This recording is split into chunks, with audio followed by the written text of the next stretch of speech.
नमस्कार दोस्तों, आप सभी का स्वागत है हमारे इस नए यूट्यूब चैनल के ऊपर। हमने आज जो बात करनी है वो है किरचॉफ लॉ कि किरचॉफ लॉ होता क्या है, कैसे हम उसको देखते हैं, कैसे एक सर्किट के अंदर हम किरचॉफ लॉ लगाते हैं। वो सब चीज़ें आज के हम इस वीडियो में देखने वाले हैं। कैसे अगर रेजिस्टेंस आता है तो कैसे हम उसको डिनोट करते हैं, अगर आपका बैटरी ईएमएफ आता है तो हम उसको कैसे डिनोट करते हैं। ये सब कलेक्टिव चीज़ें आज हम इस वीडियो के अंदर देखने वाले हैं। किरचॉफ लॉ बहुत ही इंपॉर्टेंट होता है। इससे आप बड़े से बड़े सर्किट का जो भी आपका पोटेंशियल होता है या वोल्टेज होता है वो आप इजीली फाइंड आउट कर सकते हो। ठीक है, ये दो तरीके से काम करता है आपका किरचॉफ लॉ। एक आपका करंट का होता है केसीएल, ठीक है, और एक आपका लूप होता है आपका केवीएल। केसीएल मतलब आपका करंट लूप और केवीएल आपका होता है वोल्टेज लूप। के का मतलब होता है किरचॉफ, तो केसीएल किरचॉफ करंट लूप, इसको हम बोलते हैं केसीएफ। और आपका केवीएल किरचॉफ वोल्टेज लूप, वो आपका वोल्टेज में काम करता है। अब देखते हैं कि पहले तो ये होता क्या है, किरचॉफ लॉ में क्या चीज़ है, उसके बाद में हम आगे हमारा वीडियो बढ़ाते हैं। चलते हैं अब हमारे टॉपिक की तरफ। देखिए, सबसे पहले जो ये किरचॉफ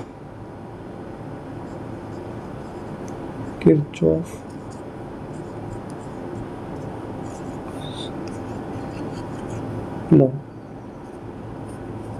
किरचॉफ लॉ होता क्या है। देखिए, किरचॉफ ने ओम्स लॉ का ही आपका वो देखिए होता है। ओम्स लॉ जो आपने पढ़ा है V = IR, उसी के ही प्रिंसिपल पे ये आपका आगे कंटिन्यू होता है। अब ये दो टाइप का होता है किरचॉफ लॉ। पहला होता है आपका KCL। KCL का मतलब होता है आपका किरचॉफ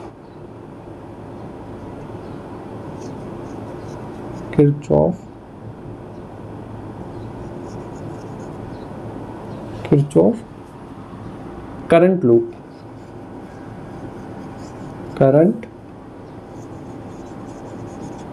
लूप, इसका मतलब क्या होता है। देखिए,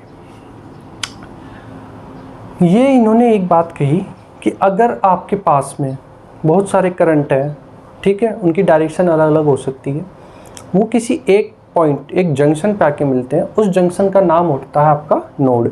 तो अगर बहुत सारे करंट अलग अलग डायरेक्शन से होकर के और आपके एक पॉइंट पे आके मिलते हैं, तो उस जो आने वाला करंट है, मतलब इनकमिंग करंट और आउटगोइंग करंट, दोनों आपका इक्वल होता है।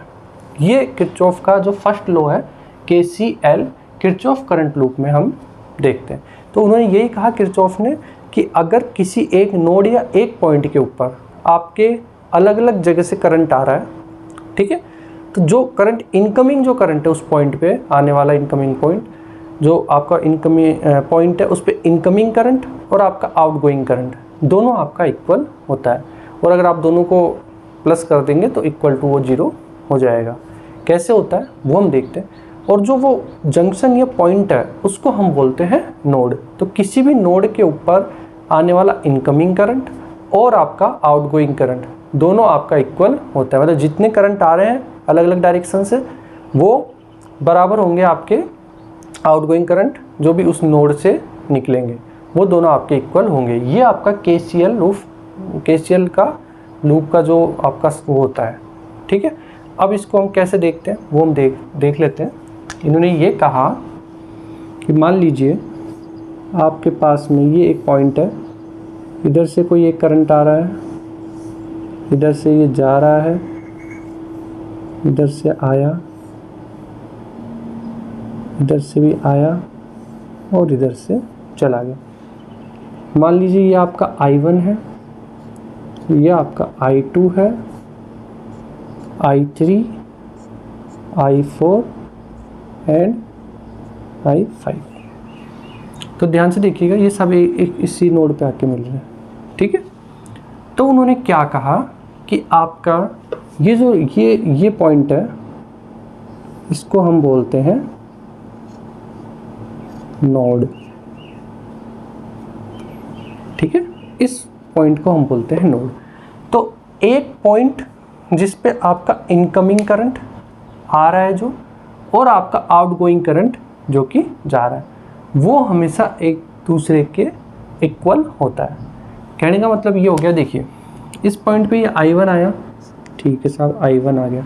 अब सारे इनकमिंग देख लो, पहले जो आने वाला करंट है इनकमिंग करंट पहले वो देख लेते हैं।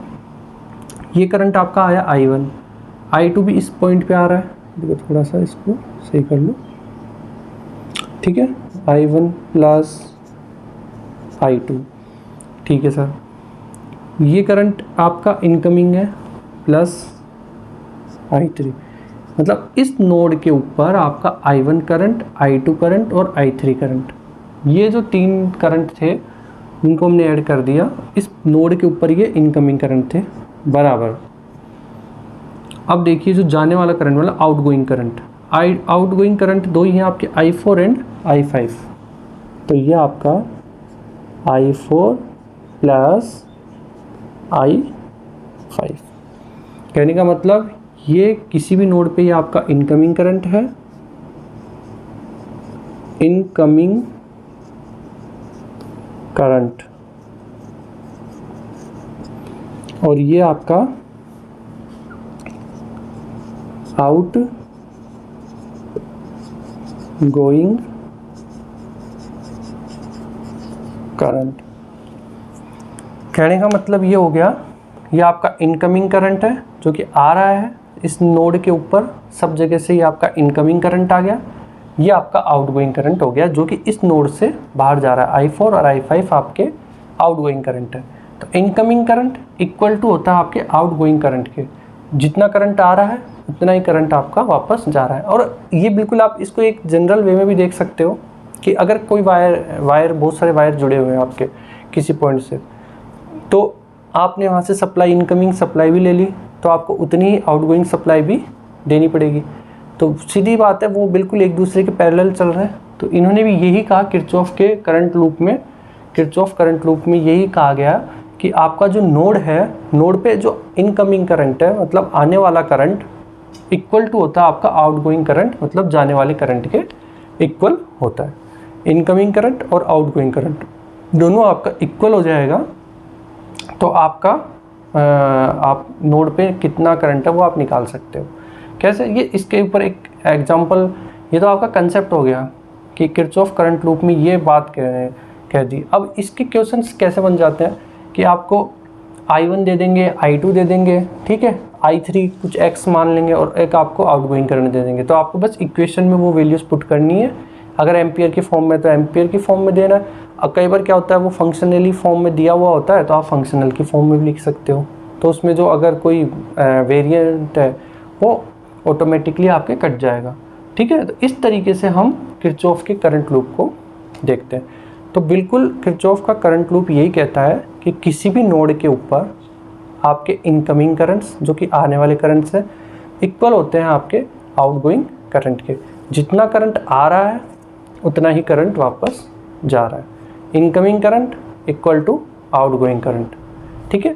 तो इस तरीके से हम किरचॉफ करंट लूप देखते हैं कि जितना उस लूप के ऊपर या उस पॉइंट या उस नोड के ऊपर करंट आ रहा है इक्वल टू उतना ही करंट आउटगोइंग करंट, मतलब वापस वो उतना ही करंट बाहर जा रहा है। तो इस लूप, जो इस पूरे सिस्टम को हम बोल देंगे किरचॉफ करंट लूप। क्वेश्चन इस तरीके से आ जाएगा, आपको I1 I2 की वैल्यू दे दी, I4 I5 की वैल्यू दे दी और I3 की पूछ लेंगे, ठीक है। या आपको हो सकता है I2 की पूछ ले, और मतलब इनमें से कोई सा एक आपको अननोन कर देंगे और बाकी आपको वैल्यूज़ गिवन होगी। तो आपको इस पॉइंट पे आप इजीली फाइंड आउट कर सकते हो, ठीक है। तो ये आपका हो गया किरचॉफ करंट लूप। अब जो हम सेकंड पढ़ेंगे वो हम पढ़ेंगे किरचॉफ वोल्टेज लूप। उसमें चलने से पहले हम 2-3 चीज़ें और समझेंगे एक्स्ट्रा में, कि उसमें हम अगर रेजिस्टेंस आता है तो कैसे मेज़र करते हैं। अगर आपकी कोई बैटरी EMF जो हम बात कर रहे हैं, कोई जैसे आपने बैटरी या सेल लगा दिया, तो फिर उस सेल का कैसे हम EMF काउंट करेंगे, वो कौन सी डायरेक्शन में पॉजिटिव होता है, कौन सी डायरेक्शन में नेगेटिव होता है। रेजिस्टेंस आता है तो वो कौन सी डायरेक्शन में पॉजिटिव होता है और कौन सी डायरेक्शन में नेगेटिव होता है। तो वो हम चीज़ें अब नेक्स्ट जो हम पढ़ेंगे कि किरचॉफ का वोल्टेज लूप, उसमें आप देखेंगे, ठीक है। नेक्स्ट अब हम देख रहे हैं हमारा किरचॉफ का वोल्टेज लूप, ठीक है। ये सेकंड हो गया मेरा। KVL, ठीक है। K का किरचॉफ है और V का मतलब हो गया आपका वोल्टेज लूप, कि मतलब आपका वोल्टेज लूप क्या होता है वो देखते हैं। अब देखिए इसका हम एक डायग्राम ले लेते हैं। देखिए मान लीजिए ये आपका एक R1 है, ये आपका बैटरी है,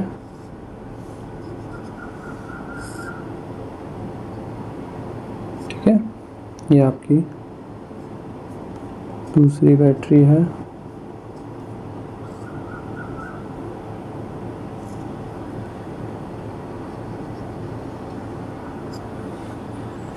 ठीक है। ये हमने डायग्राम मान लिया।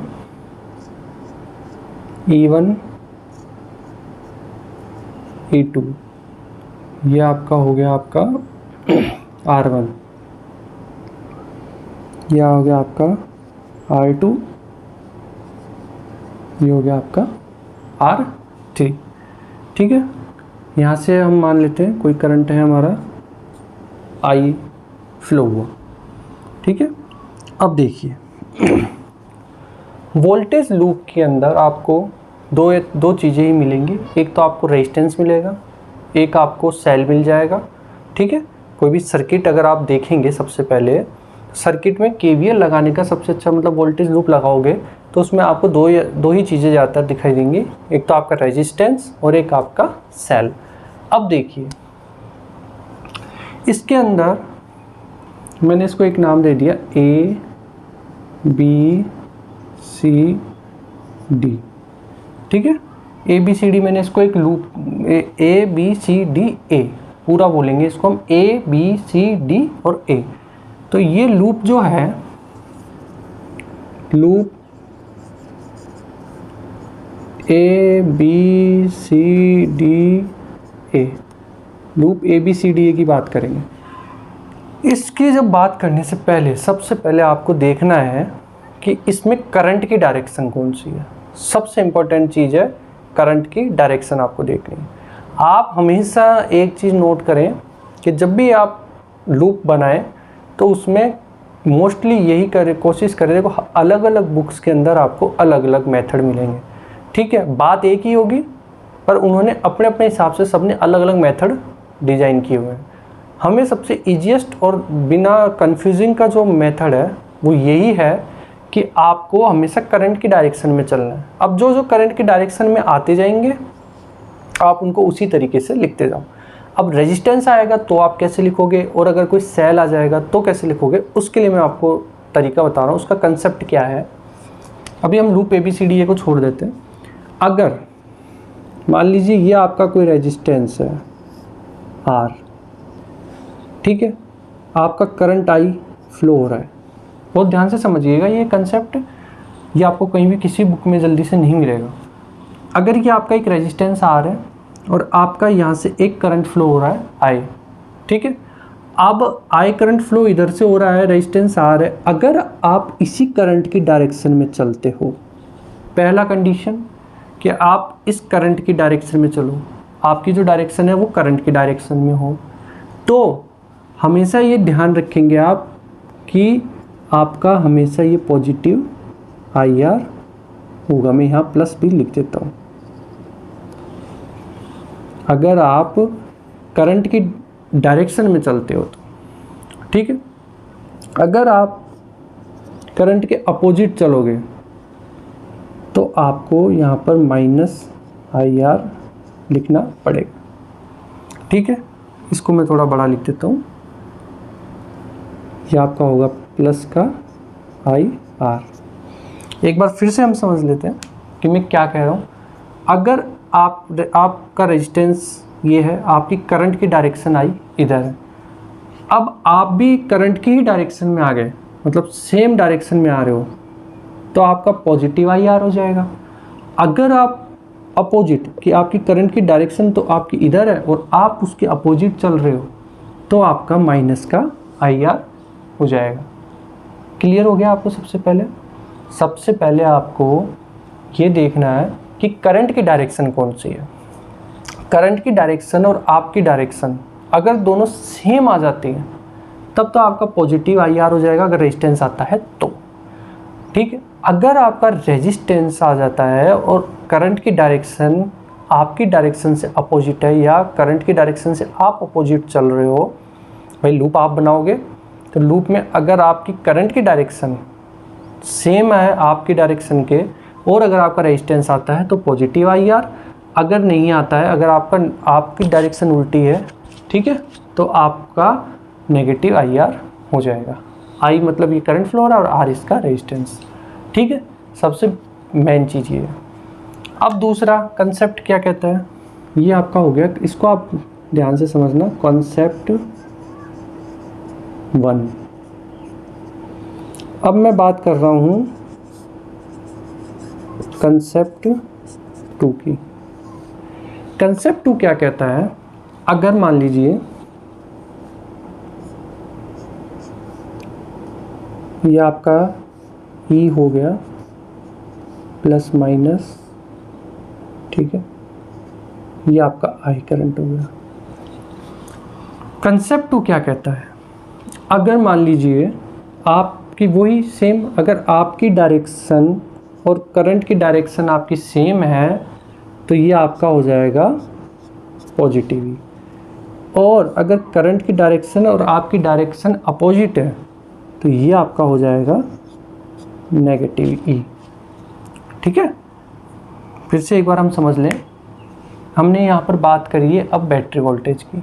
हमने जो रेजिस्टेंस में जो हमने फॉलो किए हैं इंस्ट्रक्शंस या जो हमारा कंसेप्ट हम समझ रहे हैं कि अगर हमारा कंसेप्ट ये कहता है, कंसेप्ट 1, कि अगर मेरा करंट का डायरेक्शन और मेरी खुद की डायरेक्शन, मान लो ये जैसे लूप लगाएंगे तो आप इसमें एक डायरेक्शन खुद की ले लोगे, ठीक है, आप इसकी ऐसे भी ले सकते हो अपोजिट, ये आप पे डिपेंड करता है। एग्जाम में ये आप पे डिपेंड करेगा कि आप इस क्वेश्चन में डायरेक्शन आप ये लेते हैं या आप डायरेक्शन ये लेते हैं।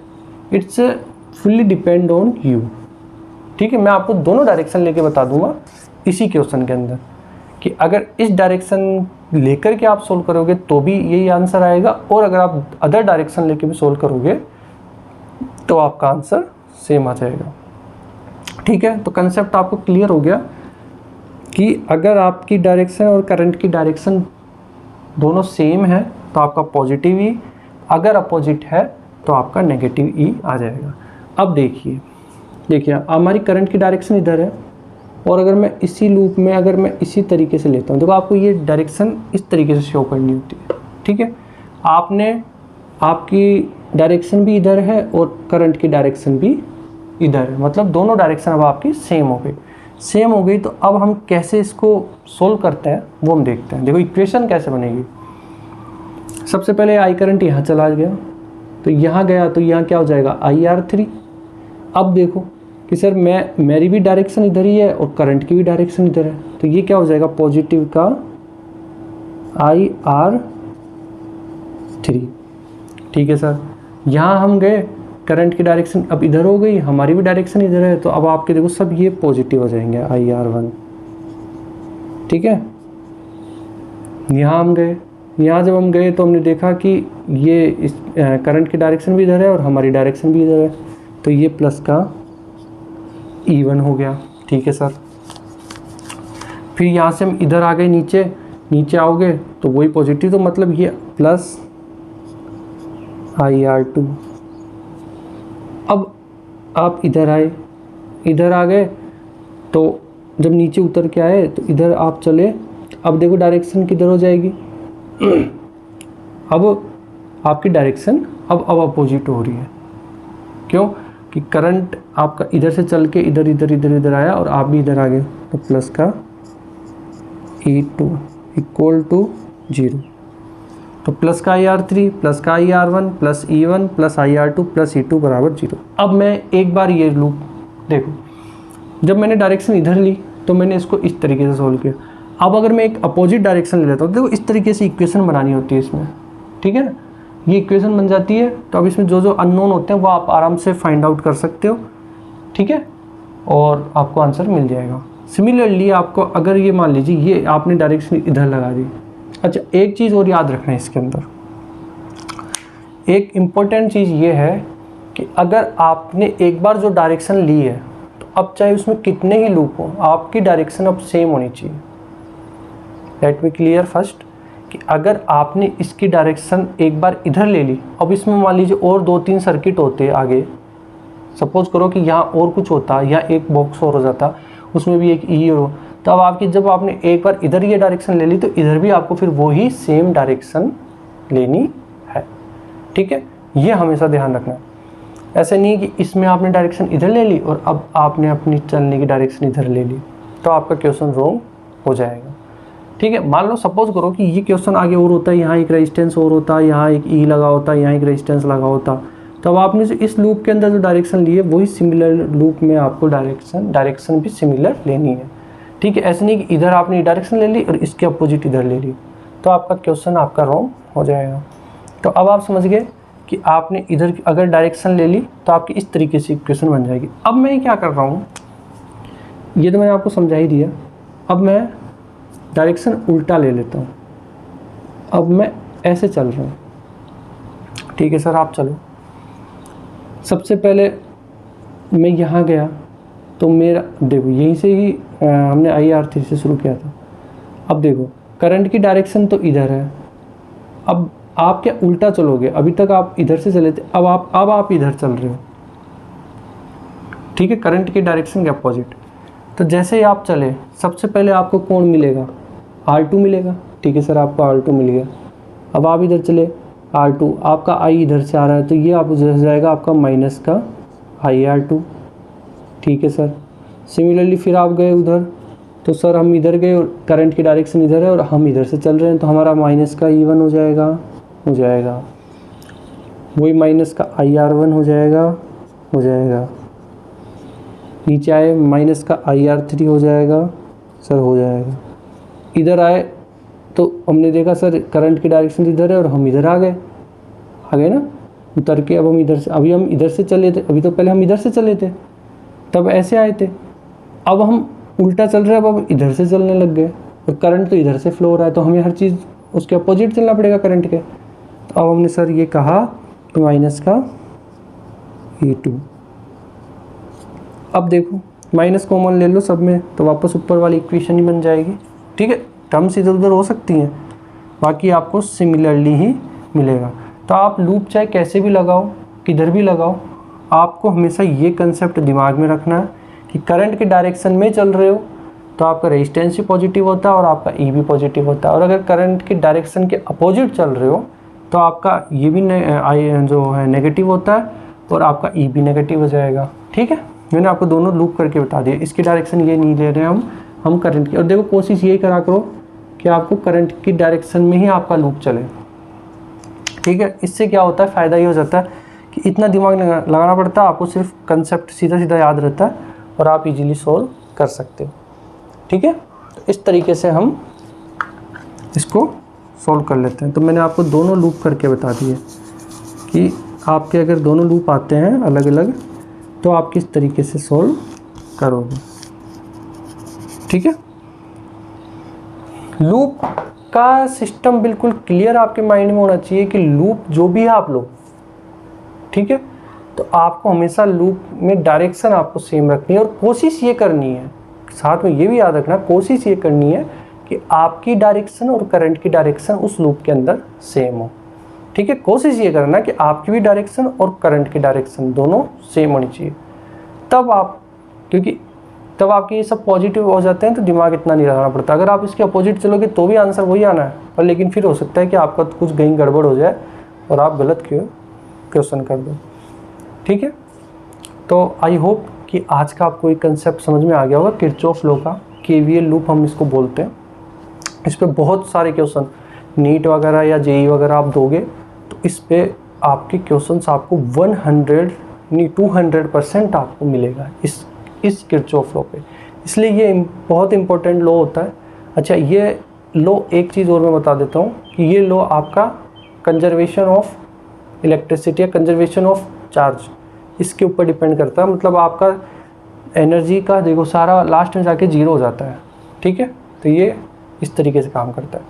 नीट और JEE दोनों के लिए बहुत इंपॉर्टेंट है।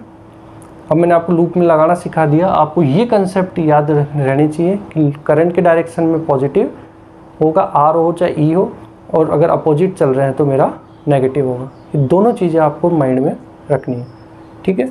आई होप कि आपको ये वीडियो समझ में आ गया होगा। Thank you so much.